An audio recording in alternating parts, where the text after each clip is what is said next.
प्रणाम स्वामी जी। स्वामी जी, सावन मास में शिव की उपासना के लिए उत्तम विधि क्या है और उत्तम मंत्र कौन सा है? ओम नमः शिवाय। सावन मास भगवान शंकर को समर्पित है। शिव की महिमा पूरे ब्रह्मांड में गाई जाती है। और फिर कहूँगा कि जितने भी देवी देवता हैं, किसी को 56 भोग, किसी को श्रृंगार किया जाता है, किसी को वस्त्र परिधान पहनाए जाते हैं, अलग अलग प्रकार से सबकी पूजा पाठ की जाती है। लेकिन भोले भंडारी शमशान वासी हैं, दिगंबर हैं, अक्ततूरा खाने वाले हैं, मस्त हैं। भगवान शंकर का जीवन हमारे को एक छोटी सी शिक्षा दे रहा है। एक्सपेक्टेशन जीरो, एडजस्टमेंट में हीरो, तो आपकी पिक्चर सुपर हिट जाएगी। भगवान शंकर को जगत गुरु कहा जाता है। और फिर आप उनकी पूजा की विधि पूछ रहे हैं। भोले भंडारी को किसी विधियों में मत बांधो। है क्या भगवान शंकर? गंगा जल किसका है?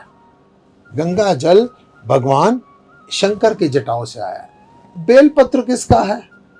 उसको भी भगवान शंकर का रूप माना जाता है। अतः बहुत ही साधारण तरीके से भोले भंडारी को बिल्कुल भोले भाव के साथ, सबसे बड़ी विधि यही है कि भोले भंडारी को भोले भाव के साथ उसकी साधना, उसकी आराधना की जाए। आपके जीवन में आनंद आ जाएगा। गंगा जल चढ़ाइए और बेलपत्र अर्पित कीजिए। सारे देवी देवताओं को अनेक प्रकार के भोग लगते हैं और भगवान शंकर को भंग, धतूरा, अक, ये सारी चीजें चढ़ती हैं। इसका संदेश क्या है? इसका संदेश ये है कि भगवान शंकर को सारी बुराइयां अर्पित कर दो। बड़ा हैरान होता हूँ, कई लोग व्यसन करते हैं, नशा करते हैं, शराब पीने के बाद कहते हैं भोले भंडारी का प्रसाद ले रहे हैं। भगवान शंकर का अगर प्रसाद है ना, तो याद रखना भगवान शंकर ने विष ग्रहण किया था, उन्होंने विष पिया था। अगर पीना ही है तो जरा विष पियो, जहर का प्याला पियो, तुम्हारा भी कल्याण हो जाएगा। इनको विधियों में मत बांटिए बड़े भोले भाव के साथ।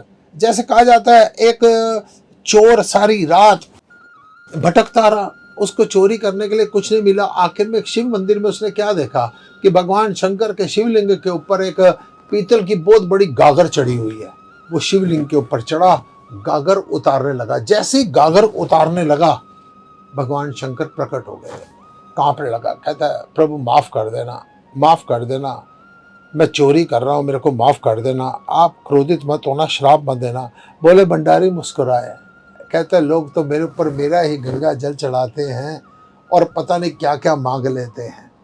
तुमने तो अपने आप को ही मेरे ऊपर चढ़ा दिया। अगर कुछ चढ़ाना है ना, अपने भाव चढ़ाइए।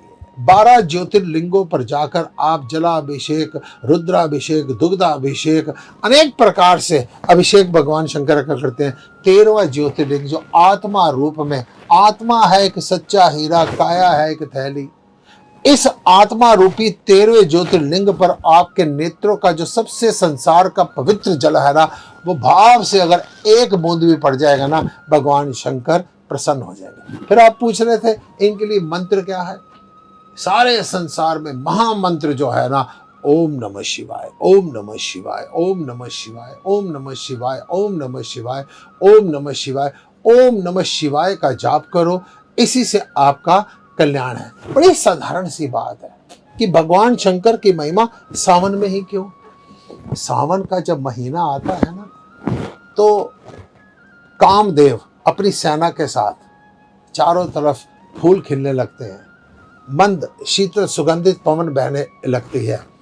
आपने देखा होगा जो बिल्कुल निर्जीव पड़े हुए पौधे भी है ना, वो भी हरे भरे होने लगते हैं। जो बीमार आदमी भी है ना, अभी कुछ दिन पहले तक गर्मियां चल रही थी, किसी का कुछ खाने के लिए दिल नहीं कर रहा था। जैसे ही सावन का महीना आता है ना, अनेक प्रकार के मिष्ठान, अनेक प्रकार के खाद्य पदार्थ खाने की इच्छा जागृत हो जाती है। पहली बात, अपने शारीरिक संतुलन के लिए सावन मास में साधना की जाए। अगर आप इस प्रकार से मसालेदार चीजें, ज्यादा भोग पदार्थ, खाद्य पदार्थ इस मौसम के वशीभूत होकर खाएंगे तो आपकी लाइफ, आपका शरीर असंतुलित हो सकता है। याद रखना, ब्रह्मचर्य उसी के लिए है जो पूरी तरह से पुरुषत्व रखता हो। नपुंसक आदमी के लिए क्या ब्रह्मचर्य है। ठीक ऐसे ही सावन के महीने में जब आपकी इंद्रियां, आपकी जीवा स्वाद मांग रही हो, उस स्वाद पर नियंत्रण रखना है। आपका शरीर काम मांग रहा हो, उस काम को राम के समर्पित कर दें। शिव की महिमा सबसे ज्यादा सावन में है। काम जागृत होता है सावन में, और शिव ने काम को मारा था। जिसने काम को मारा था उसी की साधना की जाए तो काम वश में हो सकता है। ये सारी विधियां यही बता रही हैं। जितना हो सके ओम नमः शिवाय का जाप कीजिए, शंकर भगवान का जल ही, गंगा जल उनको अर्पित कीजिए, और जितना हो सके उपवास कीजिए। उपवास का अर्थ केवल अन्न छोड़ना नहीं है। उपवास का अर्थ है उप यानी नजदीक, वास यानी रहना। अपने पास रहिए। इंद्रियों को, ये मन को इधर उधर भटकाने से अच्छा है इसको राम नाम में संलग्न कीजिए, राम नाम में लगाइए, और अपने आप काम भाग जाएगा। ओम नमः शिवाय, ओम नमः शिवाय।